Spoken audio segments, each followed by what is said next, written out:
नमस्कार दोस्तों, जैसे कि मैंने आपको बोला था अपने ब्लॉग्स के थ्रू कि घारम जयकन में जरा अपर जो ताऊ जिगलड़ का छिन बड़ा बाजी ऊँग दगड़ा आपसे बात करो लो कि वो ये बार प्रधान बढ़िया छिन। तो टाइम नहीं मिला, तो हम अभी घर वापसी के लिए थे। बीच रास्ते में हमारे साथ हमारे बड़े भाई प्रधान जी भी हैं, तो रास्ते में थे तो मैंने कहा जरा साथ में बात करते हैं। तो भैया आपका बहुत बहुत स्वागत है मेरे चैनल पर। और बहुत बहुत धन्यवाद। थैंक यू सो हाँ, मच। तो एक रिवर्स प्लान के अंतर्गत, जैसे मैंने आपको अपने पुराने ब्लॉग्स में भी बताया होगा कि भैया अकेले पूरे गांव में रह रहे हैं। तो अकेले तो अभी भी रह रहे हैं, और जुलाई में इलेक्शन हुए थे, उसमें जीते थे। उसके बाद से बिना प्रधान का सब कुछ बस्ता मिले बगैर इन्होंने काम स्टार्ट कर दिया था गांव के सहयोग से। बीच में सारे मैंने आपको अभी वीडियो में दिखाया होगा कि रास्ता बिल्कुल क्लियर था, झाड़ी कट गई थी, जबकि प्रधान का कुछ भी इनके बैग नहीं मिला था। तो अब आगे क्या है, आगे का क्या प्लान है भैया का? भैया से बात करते हैं भैया। नितेश, सबसे पहले तो बहुत बहुत धन्यवाद आपके सभी दर्शकों को। नितेश गौड़ ऑफिशियल के जितने भी दर्शक हैं सभी को मेरा बहुत बहुत नमस्कार। और जैसे कि नितेश ने बताया कि हम एक कोशिश कर रहे हैं कि रिवर्स पलायन के तहत किस तरह से एक एक मॉडल सेट किया जाए, लोगों को मोटिवेट किया जाए कि आप गांव में रह सकते हैं और बहुत अच्छी ज़िंदगी आप यहाँ पर व्यतीत कर सकते हैं। तो अगर प्लानिंग की बात करूं तो जैसे कि नितेश ने बताया कि हमने बस्ता मिलने से पहले ये गांव के रास्तों की सफाई करी और अब हम धीरे धीरे कृषि की तरफ बढ़ रहे हैं। क्योंकि मेरा ये मानना है और मैंने कहीं पढ़ा था और ये बात मुझे बहुत अच्छी लगी कि उत्तम खेती मध्यम बाण करे चाकरी कुकुर निदान। इसका मतलब ये होता है कि जो खेती है वो सबसे अच्छा और उत्तम कार्य है। मध्यम बाण, बाण कहते हैं व्यवसाय को, यानी कि बिजनेस। जो बिजनेस है वो द्वितीय दर्जे का काम है। और नीच नौकरी कुकुर निदान, जो नौकरी है उसको सबसे निकृष्ट, सबसे निचले स्तर की बात बताया गया है। लेकिन आज क्या हो गया? आज 80% से ज्यादा लोग नौकरी करते हैं, 10-15% लोग बिजनेस करते हैं, और खेती शायद मुश्किल से उन लोगों को आप उंगलियों में गिन सकते हैं। तो ये जो एक विचारधारा है लोगों के प्रति की, लोगों के दिमाग में, कि खेती बाड़ी से दूर चले जाते हैं लोग। यहां तक कि किसान भी अपने बच्चे को किसान नहीं बनाना चाहता है। आप डॉक्टर बनना चाहते हैं, आप इंजीनियर बनना चाहते हैं, आप लॉयर बनना चाहते हैं, पर आप किसान नहीं बनना चाहते। मैं एक छोटी सी बात कहूंगा, मैं पृष्ठभूमि इसलिए बता रहा हूं ताकि आपको मेरी बातें ये न लगे कि मैं हवाई बातें कर रहा हूं। आपके जीवन में आपको डॉक्टर की जरूरत साल भर में शायद एक बार पड़ती होगी, इंजीनियर की जरूरत शायद 10 साल में एक बार पड़ती होगी, लॉयर की जरूरत यानी वकील की जरूरत शायद कभी एक आधी बार कभी पड़ती होगी, लेकिन किसान की जरूरत आपको हर रोज पड़ती है। मैं आपसे भी बात पूछना चाहता हूं, जो लोग ये वीडियो देख रहे हैं, क्या आप अपने बच्चे को किसान बनाना चाहते हैं? आज कोई बच्चा ये कह दे कि I want to be a farmer, तो हम बोलेंगे पागल हो गया, बने छट के गया ये तो जरूरी है हम इस अप्रोच को लाएं कि मैं किसान बनना चाहता हूं, या माँ बाप कहें कि हम अपने बच्चे को किसान बनाना चाहते हैं। तो नितेश, मैं उसी बात पर वापस आऊंगा कि जो अगली मेरी प्लानिंग है, मैं बहुत सारे सार्वजनिक मंचों पर भी इस बात को बहुत जिम्मेदारी से बोल चुका हूं, एक जनप्रतिनिधि के तौर पर भी और इस गांव का मूल निवासी होने के नाते भी, कि हम अधिकांश जो कार्य होंगे वो कृषि की तरफ करेंगे। हमारा जो सहयोग होगा वो कृषि की तरफ होगा। तो सबसे बड़ा प्रोजेक्ट एग्रीकल्चर हमारा होने वाला है। बहुत बढ़िया भैया, बहुत वास्ट थिंकिंग है भैया की, और बहुत डीप उन्होंने एनालिसिस किया हुआ है कि मैं अगर प्रधान बना हूं तो मैं क्या कर सकता हूं। तो इसी क्रम में मैं भैया एक क्वेश्चन और पूछना चाहूंगा। जैसे कि हाँ, मैं बताना चाहूंगा अपने व्यूअर्स को कि भैया ने सोशल मीडिया आजकल बहुत ज़रूरी हो गया है, और गाँव आने के बाद उन्होंने गाँव की आवाज़ नाम से एक अपना फ़ेसबुक पेज भी स्टार्ट किया है। तो मैं जितने भी मेरे गाँव के व्यूअर्स हैं और दूर-दूर के, तो ज़रूर उस पेज को लाइक कीजिएगा।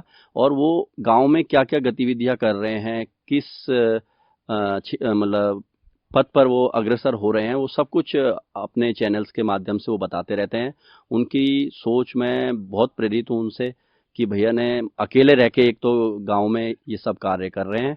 तो उनके जो आगे के कार्यक्रम हैं या उन्होंने क्या सोचा है यहाँ पे करने का, तो हम भैया से दोबारा पूछेंगे। बट अगर कुछ और आप ऐड करना चाहें इसमें तो। हाँ नितेश, बिल्कुल। गांव की आवाज एक ऐसा प्लेटफॉर्म है जहां पर एक जनप्रतिनिधि के रूप में मेरी जिम्मेदारी क्या है? मेरी जिम्मेदारी है गांव की समस्याओं को ब्लॉक स्तर पर पहुंचाना। या अगर ज़रूरत हो तो शायद ज़िला स्तर पर पहुंचाना या स्टेट लेवल पर पहुंचाना, प्रदेश स्तर पर पहुंचाना। उसी वक्त मेरी जिम्मेदारी ये भी होती है कि ब्लॉक में जो योजनाएं हैं, उन योजनाओं को गांव तक पहुंचाना। तो जनप्रतिनिधि एक एक ब्रिज का काम करता है दोनों के बीच में, और मैं उस जिम्मेदारी को बखूबी निभाना चाहता हूं। ये मेरी सोच है इसके पीछे। मेरा ग्राम प्रधान बनने के पीछे कोई व्यक्तिगत लाभ लेना या कोई व्यक्तिगत मेरा कोई इसमें कह लीजिए कोई आकांक्षा नहीं है।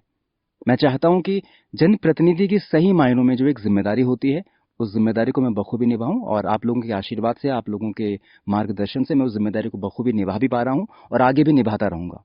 और मैं तो बहुत दावे के साथ ये बात कहता हूं कि अगर मैं 3 सालों के अंदर अपनी ग्राम सभा में या आसपास के क्षेत्रों में कोई बड़ा कार्य नहीं कर पाया तो मैं स्वेच्छा से अपने पद से रिजाइन कर दूंगा। ये बात मैं ऑन रिकॉर्ड कह रहा हूं, क्योंकि मुझे विश्वास है कि मुझे ये नौबत रिजाइन करने की जरूरत पड़ेगी नहीं। लेकिन फिर भी मैं किसी पर बोझ नहीं बनना चाहता हूं कि आप लोगों ने मुझे वोट देकर बनाया है तो बस अब मैं 5 साल आपके सर पे बैठ के तांडव करूंगा। नहीं, आपको मैं अधिकार देता हूं, जिस दिन आपको लगेगा कि विपिन गौड़ काम नहीं कर पा रहा है या उसकी अप्रोच ठीक नहीं है, उसका एटीट्यूड चेंज हो गया है, आई विल रिजाइन। दूसरी बात, गांव की आवाज पर वापस आते हैं। तो गांव की आवाज मूलतः गांव की समस्याओं को सार्वजनिक मंचों पर रखने का एक माध्यम मात्र है, और उस माध्यम के जरिए मैं जानता हूं कि आज सोशल मीडिया एक टूल है। सोशल मीडिया सिर्फ इसलिए नहीं है कि मैंने खाना खा लिया, मैंने पका लिया, मैं वहां घूमने चला गया। सोशल मीडिया को आप एक ऐसे प्लेटफॉर्म की तरह, एक ऐसे मंच की तरह इस्तेमाल कर सकते हैं जहां पर आपके परिवेश में क्या क्या समस्याएं हैं उनको बताना भी सोशल मीडिया का ही काम है, और सोशल मीडिया को आप इस तरह से इस्तेमाल कर सकते हैं।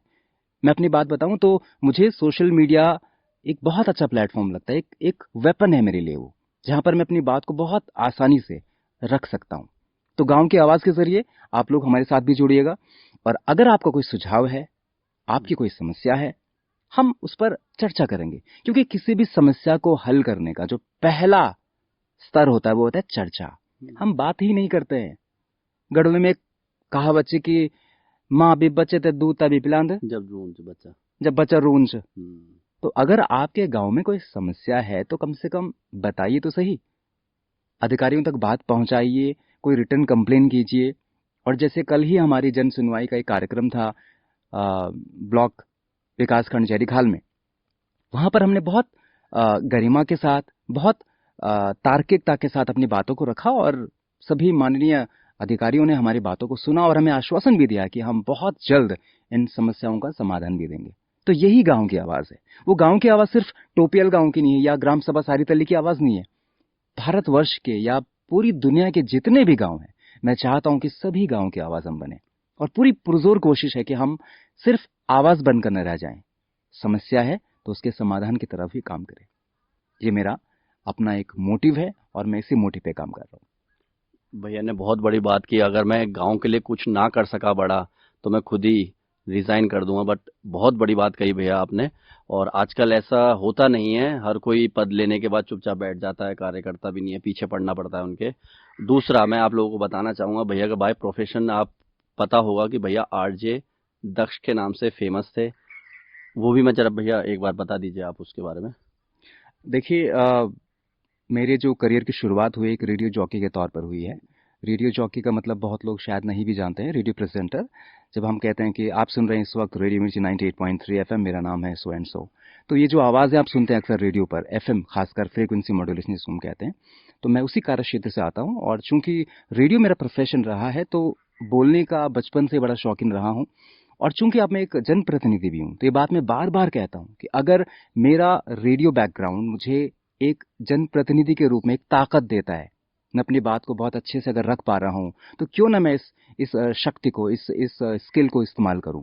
तो वो जो रेडियो वाला बैकग्राउंड है मेरा, मैं उसको हमेशा अपने कार्यों में लाता हूं, अपने बोलने के तरीके में, अपनी बात करने के अंदाज में, अपने बात करने के अंदाज में, या मुझे किसी से कोई भी बात पहुंचानी हो तो मैं आमतौर पर उस स्किल का इस्तेमाल करता हूं। मुझे उसका, बहुत डंके की चोट पे कह रहा हूं कि मुझे उसका फायदा भी होता है।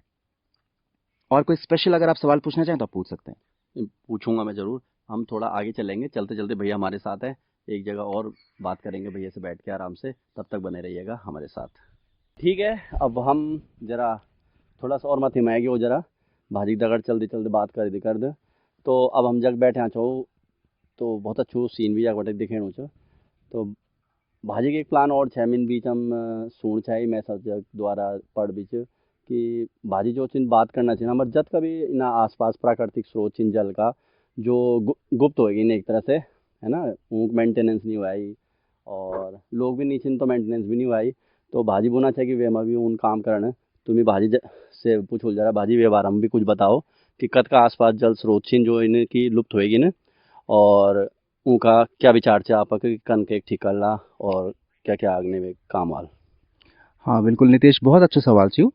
अ, इसके पीछे हमारा उद्देश्य ये है कि हमारे ग्राम सभा के अंतर्गत जितने भी पुराने नौले, जल स्रोत, उनको हम पुनर्जीवित करें। और पुनर्जीवित कैसे करना है उसकी एक पूरी प्लानिंग है, तो शायद इस डिटेलिंग में तो हम कभी आगे बात कर लेंगे। लेकिन फिलहाल मैं इस मंच के माध्यम से अपने ग्राम सभा के तमाम लोगों से ये निवेदन करता हूं कि अगर आपके गांव में कोई भी पुराना जल स्रोत है, क्योंकि जो लोग 70-80 के रेंज में हैं, इस आयु वर्ग में हैं, वो अच्छे से जानते हैं कि बहुत सालों पहले हमारे गांव में सीमेंट की टंकियां नाम की कोई चीज़ हुआ नहीं करती थी। हम पानी के स्रोत पे जाते थे, जयखंड बोलती पंदेर। तो जो आपके पंदेरे हैं, जो आपके जल स्रोत हैं, आप मुझे बताइए, हम उनको पुनर्जीवित करने की पूरी कोशिश करेंगे। तो ये एक बहुत बड़ी मुहिम होगी, क्योंकि हम सिर्फ कागज़ों में कहते हैं कि जल है तो जीवन है, जल है तो कल है, और धरातल पर क्या। तो प्राकृतिक स्रोत, अगर आप नया प्राकृतिक स्रोत आप नहीं ला सकते या नहीं बना पा रहे हैं, तो कम से कम जो प्राकृतिक जल स्रोत आपके गांव में, आपकी ग्राम सभा में या आपके क्षेत्र में है, उनको बचाने की आपको कोशिश करनी पड़ेगी। और मैं इस मंच के माध्यम से उन तमाम जनप्रतिनिधियों से भी ये निवेदन करता हूँ, खासकर जो ग्राम प्रधान के पद पर हैं, कि कम से कम इस ओर काम कीजिए। जल है तो कल है। तो और पॉइंट मुझे याद आया कि जैसे कि आप लोग सुन रहे होंगे पूरे उत्तराखंड में जंगली जानवरों का बहुत आतंक है, ठीक है। बाकी आपने सुना भी होगा कि हमारे जो भैया हैं प्रधान जी हैं उनको ही इलेक्शन से मतलब 2-4 दिन पहले ही जंगली भालू बिल्कुल फेस टू फेस ऐसे सामने मिल गया था, जिसमें उन्होंने हिम्मत नहीं हारी, बस ये था कि उनके हाथ में डंडा था और उन्होंने उन तुरंत मारना स्टार्ट कर दिया था भालू के ऊपर, जिससे कि उसे भागना पड़ा। तो मैं पूछना चाहूँगा भैया आपसे कि जंगली जानवर या हमारे जो पशु हैं गाय बैल बकरी, तो इसके कैसे बढ़ावा दिया जाए, मतलब जंगली जानवरों को कैसे भगाया जाए और हमारा जो अपने पशु हैं उनका रक्षा के लिए या उनको यहाँ पे बढ़ाने के लिए लोगों के पास, तो क्या आपका प्लान है, इसमें भी कुछ आपने सोचा है। हाँ नितेश, बिल्कुल हमने इसमें भी सोचा है। देखिए, मैं ये मान के चलता हूँ कि हमें किसी भी समस्या की जड़ तक पहुँचना पड़ेगा। हम सिर्फ सतही स्तर पर या सुपरफिशियली किसी समस्या के बारे में बात करके उसका हल नहीं पा सकते हैं। अगर जंगली जानवरों की हम बात करें, तो आपको ये समझना पड़ेगा कि पहले इंसान ने उनके जंगल काटे, जंगलों में आग लगा दी, जंगलों में बहुत सारी कंस्ट्रक्शन काम शुरू कर दिए। चूंकि अब हमने उनके घरों को तोड़ दिया है, तो वो ना चाहते हुए भी वो इंसान की तरफ दौड़ते हैं। फिर बहुत बार ये भी देखा गया है कि जो चिड़ियाघर में जो जानवर होते हैं, पहले तो हम चिड़ियाघर में उनको कैद करते हैं, उनको इंसान के साथ बहुत फैमिलियर कर देते हैं, और फिर चुपके से उनको जंगलों में छोड़ देते हैं।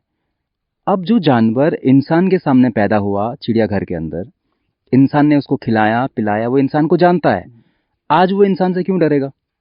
तो कहने का मतलब ये है कि समस्या की जड़ तक हमें जाना पड़ेगा। लेकिन हाल फिलहाल जो परिस्थिति है उत्तराखंड के, खासकर जो पहाड़ी क्षेत्र हैं, पहाड़ी गांव में जो इस वक्त एक सिचुएशन चल रही है कि जानवर आते हैं और जो हमारे पालतू जानवर उनको खा जाते हैं। बहुत जगहों पर ये भी देखा गया है कि इंसान के साथ साथ उसने जानवरों के साथ साथ उसने इंसानों पर भी आक्रमण किया। जैसे कि नितेश ने बताया कि स्वयं मेरे ऊपर भालू ने आक्रमण किया था, और थोड़ी सूझबूझ की वजह से मैं शायद बच गया, वरना मैं इस वक्त ये साक्षात्कार नहीं दे रहा होता। कहने का मतलब ये है कि इसके लिए हमने ये निवेदन किया है वन विभाग से भी। कल ही जो जन सुनवाई कार्यक्रम हुआ था, हमने उनसे यही निवेदन किया है कि या तो आप पिंजरे के माध्यम से जानवरों को पिंजरे में कैद कीजिए, और फिर उनको किसी ऐसी जगह पर छोड़ दीजिए जो उनका मूल निवास है, यानी कि किसी घने जंगल में छोड़ दीजिए जहाँ पर उनका शिकार भी है, और फिर शायद वो मनुष्य की तरफ उतना आक्रोशित होकर आक्रमण ना करे। तो इसका एक सुझाव तो यही हो सकता है कि आप पिंजरे लगाइए। और इंसानों से भी कहना चाहता हूं मैं, इंसानों से मतलब जो आप लोग देख रहे हैं, कि कृपया जंगलों को अनावश्यक आप नष्ट ना करें, नुकसान ना पहुंचाएं। अगर आप उनके घरों को तोड़ोगे तो जाहिर सी बात है कि फिर वो हमारे घर को तोड़ेंगे। तो जो प्रकृति की व्यवस्था है उसको बनाए रखिए, उसको डिस्टर्ब मत कीजिए। जो एक नेचुरल इकोसिस्टम है उसको मेंटेन रखिए, और उसको मेंटेन हम ही रख सकते हैं। कोई भी जानवर दुनिया का कभी भी किसी भी जंगल को नुकसान नहीं पहुंचाता है। धरती का एकमात्र प्राणी है जिसको मनुष्य कहते हैं, और ये मनुष्य हर तरीके से प्रकृति को नुकसान पहुंचाया जा रहा है। तो अगर आप इंसान ये सोच रहा है कि हम प्रकृति को नुकसान करते रहेंगे और बदले में प्रकृति हमारा कोई नुकसान नहीं करेगी, तो आप गलतफहमी में हैं। तो अपनी गलतफहमी दूर कीजिए। प्रकृति को किसी भी रूप में, जाने अनजाने, डायरेक्ट इनडायरेक्ट, परोक्ष अपरोक्ष, नुकसान मत पहुंचाइए। ये मेरा संदेश है।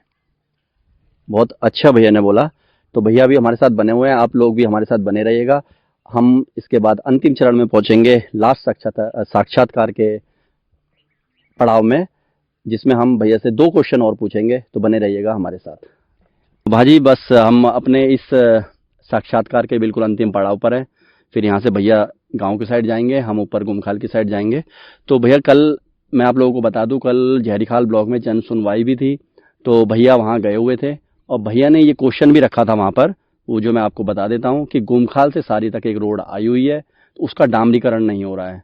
तो मैं भैया से उस बारे में पूछना चाहूँगा कि कल आपको क्या रिप्लाई मिला। दूसरा, वही रोड जो है अभी आगे आने के बाद हमारे गांव से और पीछे की तरफ जाएगी, तो उस रोड का भी क्या स्टेटस है, एक बार भैया आप बताएंगे तो। हाँ नितेश जी, बहुत अच्छा सवाल आपने उठाया है, और ये सिर्फ आपका सवाल नहीं है बल्कि बहुत सारे लोग जानना चाहते हैं कि ग्राम सभा सारी मल्ली से और गुमखाल वाली जो सड़क है उसका डामरीकरण कब होगा। तो कल जयरीखाल ब्लॉक में जब जन सुनवाई के दौरान मैंने ये सवाल रखा वहां पर, तो ये एक्शन साहब ने ये जवाब दिया था कि इस पर एक टेक्निकल ग्लिच है। इस सड़क का जो कटान है वो मानकों के आधार पर नहीं हुआ है। जिस दिन ये सड़क मानकों के आधार पर कट जाएगी, इसका डामरीकरण भी हो जाएगा। तो अब उसके लिए अगली जन सुनवाई में हम कोशिश करेंगे कि ये जो टेक्निकल ग्लिच है कटान का, ये जो कहीं ना कहीं उसमें एक अनियमितता वो बता रहे हैं, उसको हम सही करने की कोशिश करेंगे। और दूसरी बात, जो दूसरी सड़क की आपने बात कही है, तो उस सड़क के लिए भी मैं आप सभी को आश्वासन दे रहा हूं कि हम अगले 1.5 से 2 साल के अंदर अंदर इस सड़क को गांव में लेकर आ जाएंगे।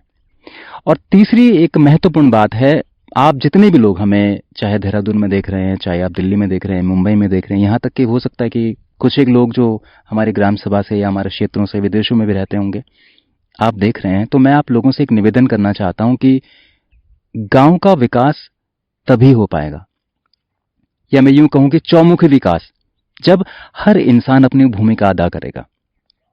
आप शहर में हैं, लेकिन मैं चाहूंगा कि आपकी प्रेजेंस कहीं ना कहीं गांव के विकास में रहे। जब यहां पर बीडीसी मीटिंग होती हैं, आप प्लीज उसमें समय निकाल कर आइए। मैं बहुत जल्द एक ऐसा कार्यक्रम करने वाला हूं, मैं आज रिवील भी कर देता हूं इस मंच के माध्यम से, जहां पर हम एक टूर्नामेंट के जरिए हम चाहते हैं कि क्षेत्र के बहुत सारे लोग यहां पर इकट्ठे हों।